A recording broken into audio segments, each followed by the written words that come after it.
Hello. Hello. வணக்கம் சொல்லுங்க. Sir Mukhtar சாருங்களா? S Mukhtar சொல்லுங்க. முக்தார். எஸ் முக்தார் தான் சொல்லுங்க.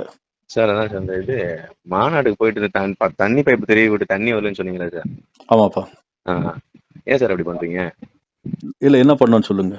இல்ல ஏன் அப்படி இப்ப என்ன பண்றீங்க? கேட்டீங்களே, இப்ப எனக்கு ஃபோன் பண்ணி கேட்டீங்களே, அதே மாதிரி புசியானது ஃபோன் பண்ணி கிரீஸ் தடவுனீங்களே, ஏன் என்ன சார்? தடவுனீங்க? கிரீஸ் அந்த கிரில்ல கிரீஸ் தடவுனீங்களே, ஏன் தடவுனீங்க? ஆமா பவுன்சர் சார். வந்து ரசிகர்களை தூக்கி போட்டாங்களே, மிருகத்தனமா ஏன் போட்டீங்கன்னு கேட்டீங்களா? நான் சார், உங்களுக்காக நான் பேசுறேன்.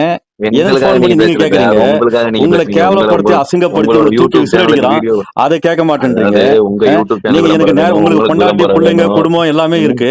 அதை கவனிக்காம வெட்டியா இப்படி ஃபோன் பண்ணி இன்னொருத்தருக்காக பேசுறீங்க. விஜய் வாழ்கன்றீங்க, அவர் வாழ்ந்துருக்காரு. அவன் பொண்டாட்டி பிள்ளைங்க வீட்டுல இருக்கிறாங்க. அவங்களா வந்து நடுத்துல நிக்கிறாங்க. அவங்களா மாநாடுக்கு வந்தாங்க. போய் உங்க குடும்பத்தை பாருங்க, போங்க. வெட்டியா அவங்க வரல சார், சுத்திக்காதீங்க. நீங்க வந்தீங்க. குடும்பத்தை பாருங்க. நான் வருவேன், நான் நீங்க பத்திரிக்காரன். வந்தீங்க. இதெல்லாம் விபச்சார கூடமா மாநாடா? அது மாநாடு தானே. மாநாடுக்கு பத்திரிக்காரன் தானே வருவான். இதெல்லாம் விபச்சார கூடமா? அது மாநாடுக்கு நான் தான் வருவேன். மாநாடுக்கு நான் தான் வருவேன்.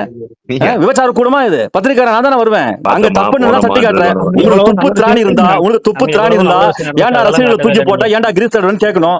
மானங்கட்டத்தனமா வேலை வெட்டி இல்லாம பொண்டாட்டி பிள்ளைங்க பார்க்காம பொறுக்கித்தனமா ரவுடித்தனமா எச்ச பொறுக்கித்தனமா விஜய்க்காக வக்காலத்து வாங்கிக்கிறீங்க. நீ எவ்வளவு பெரிய வெட்டியானா இருப்ப? நீ நல்ல குடும்பத்துல பிறந்தவன் இப்படி பண்ணுவேன். வேலை போன